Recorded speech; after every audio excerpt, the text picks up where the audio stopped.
This is a very special day for me.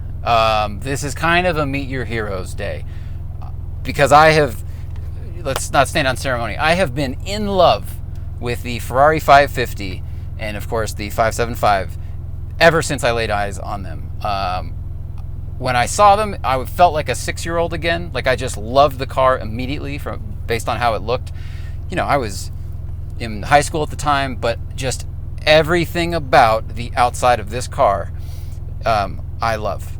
And so this one is currently owned by Porsche of Colorado Springs. John, who works there, was nice enough to reach out and say, hey, would you like to come and drive this car?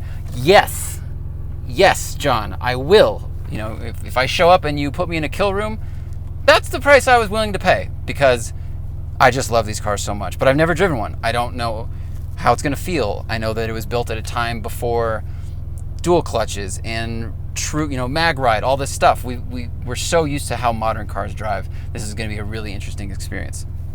But let's get to the nitty gritty first.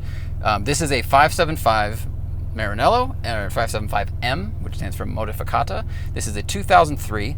The 575 was a evolution of the 550. They started building the 550 in 1997, selling it, and then in 2002, for the next 4 years, they had the 575M as well. Basically, they added some suspension, magnesium wheels. This has aluminum brake calipers. It got, the big thing is the engine was bored and stroked very slightly to go from 5.5 liters to 5.75. Got a little bit of a power bump, about 20 horsepower, but the big thing is the F1 paddle transmission. Strangely enough, it added 200 pounds, which kind of negated that 20 horsepower raise it received. But this was part of the start of paddle shifted transmissions, okay? And it's gonna be interesting. So I'm gonna get into all of that once we get on the road. Yeah, let's do that. Let's go driving.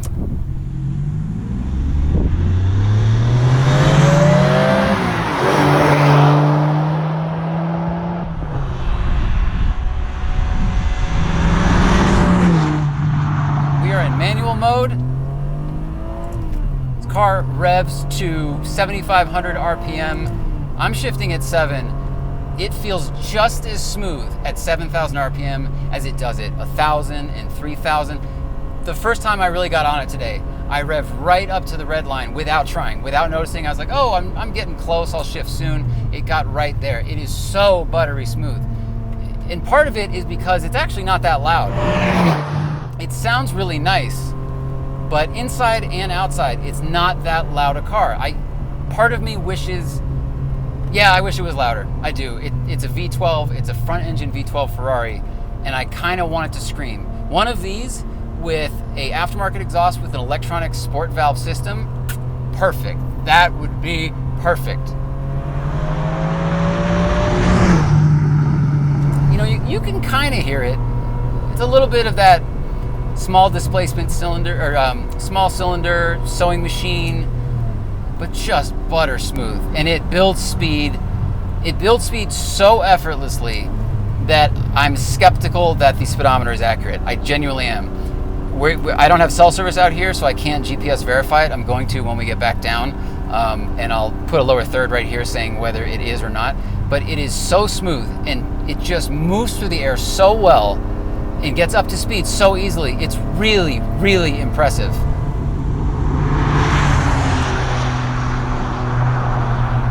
It's got great torque down low and in the mid-range. That's due to this really clever intake system they use. So there's 2 different sets of intake plenums in this car. There are these long tubes that flank the engine, and that helps you make torque down low. But then as you get up through the rev range, the intake duties shift to these short runners down the center. Gives you more power up top. That's why this power band feels really broad and buttery. It's got about 500 horsepower. Again, it had a 20 horsepower bump from the 550, but it weighs about 4,000 pounds. 550 was 3,700 pounds, something like that. But once they added all the robots and hydraulic systems and computing power for the for the adjustable shocks as well, you added 200 pounds back. 0 to 60, low 4s, mid 4s, depending. American cars did not come with launch control. European cars did. but they were neck and neck with the manual transmission 550, which is kind of funny. This is the 575M. It was the more expensive one. It was based on the 550, but it had a bigger engine, more power, more stuff, modificata in the name. And yet, if you drag race them, it's going to be really, really close. Really, really close.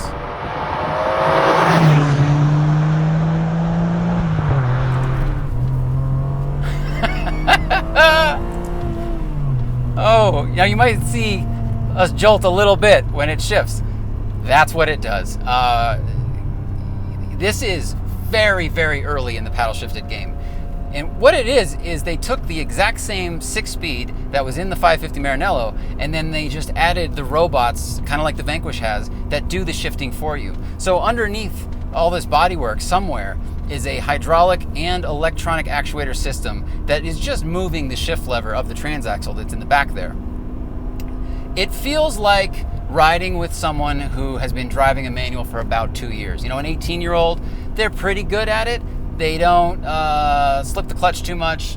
They don't over-rev too much, but they're not matching everything perfectly. The upshifts, let's just accelerate gently. The nose dives a little bit. We downshift, it takes a second. They said this would shift in, I think, 200 milliseconds. It feels like a full second. It really does. It's just part of the development to get us to where we are today. Before we had airplanes, people were on sailboats, and that's how they crossed great distances. I feel like this is the Titanic era. We're past sails, but we're still sailing. We're not quite flying. If you compare this to any modern automatic, even the ZF 8-speed, when that first came out a few years ago, it shifts way faster. The way the engines respond and downshift and match the revs more perfectly is superior. The way it upshifts is far more seamless, and it's only gotten better since then. Just about any modern automatic, even in a cheap econo car, will probably shift smoother and faster than this car does. We're going to pull over to let traffic clear a little bit. So I just want to talk about the interior of this car for a moment. Ergonomically, quite good. I have good visibility. This was the car just before pedestrian crash standards came into play. The 599 has a much taller hood because they require a gap between the hood and the engine in case someone falls onto your hood, they don't hurt themselves. So this has a really sloping roof, or sloping hood line, makes it really easy to see. Armrest is at a nice height. Could use one on this side. That's okay. This is just like felt for whatever reason. It has a little bit of that sticky button stuff that Ferraris are known for from this era. It's got an Alpine head unit here, probably replaced the original stereo. The seat is comfortable. It's electronically adjustable. I have great visibility all around in the 3/4 rear vis, everything. By the same token that pedestrian crash standards were about to become very important, so were occupant crash standards. We're about to raise all the belt lines and make everything really thick and thicken the B pillars, or the A pillars. So this was just before all that happened, and that's why we have such a nice greenhouse in here. I just love the shape of everything. Everything's kind of round and organic. It matches the exterior shape of the car. Honestly, with the exception of the door lock button and the Alpine head unit, I don't think there's a square edge in this car, maybe, and then these lights. That's it. Everything is round, organic, shapely, matching the exterior of the car, which is just so good. If you're not on board with me, I don't care. I'm gonna get out. I have to look at it again. I'm gonna get out.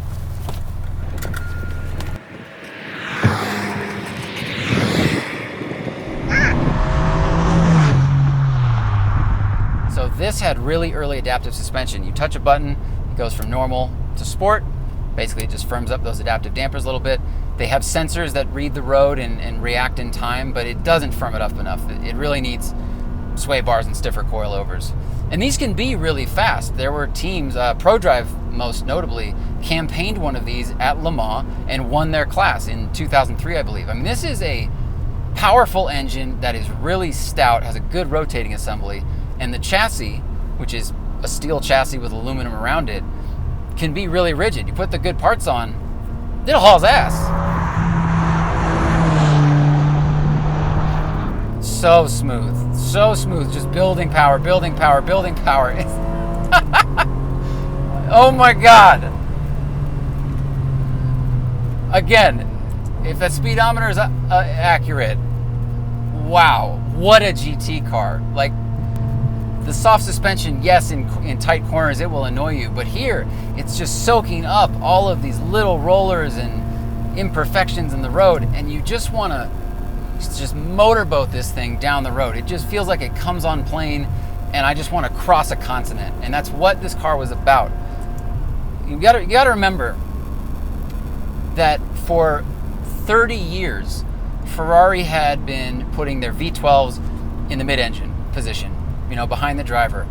They did it with the Testarossa, the 512, and that was what their flagship was. And then in the mid-90s, they decided, let's put the V12 back in the front. Let's do a little bit of a callback to the Daytona, to our early Grand Touring days. That was what the company was really about back in the early days. They had their racing division, and then they loved the Grand Touring division. And remember, Enzo was resistant to putting the engine behind the driver when it came to road cars for a long time, until the Dino proved the concept, and then the 512BB, and then all the cars after that kind of solidified that. So for years, the cars that got all the attention had the engine behind the driver. With 550, they decided, let's put it in the front, and that's why we got the 599, the 612, the 812 that we love and adore. All of those wonderful front engine, long hood screamers are thanks to this car. Let's slow down. Let's go to 2. You hear it rev, and then it dips. You hear it rev, and then it dips. It's like a little, I don't know, it's like when you're rowing a boat and you pull and the nose rises, and then it dips in the water a little bit. All right, second gear, full throttle.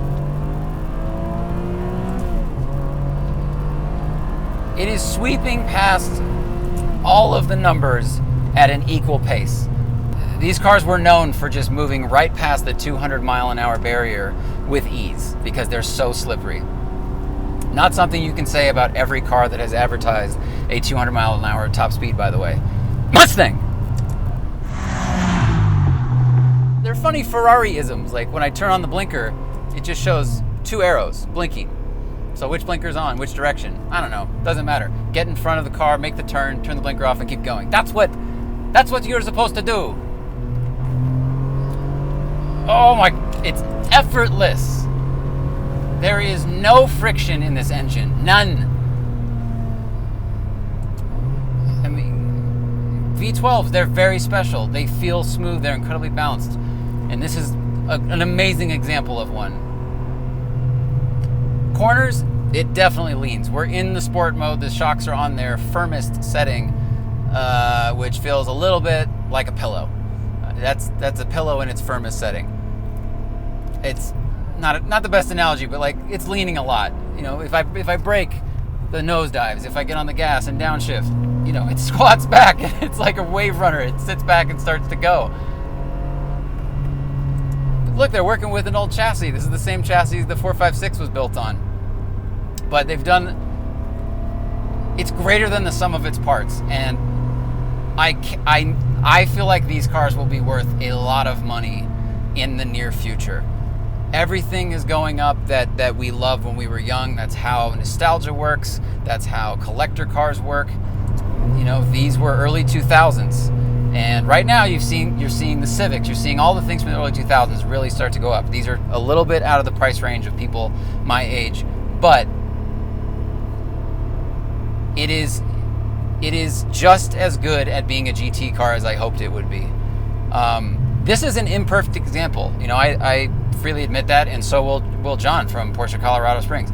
We got in here, he's like, look, the dash has a little bit of stuff going on here. There's some things down here. Like, that's what happens as cars age. This is not a museum Concours winning example. And that's why this one is priced at, $120,000, because in a museum example car like this would be priced a lot higher than that. But to me, if you're thinking of buying one of these, or if you just want to know what it's like, it's like a wonderful V12 boat that you just want to cross back and forth across the lake. It sounds good, but it's not intrusive. You're not going to get out of the car feeling beat up and broken by the end of the day. It's not a big block cigarette boat. It's just going to be quick and supple and lovely.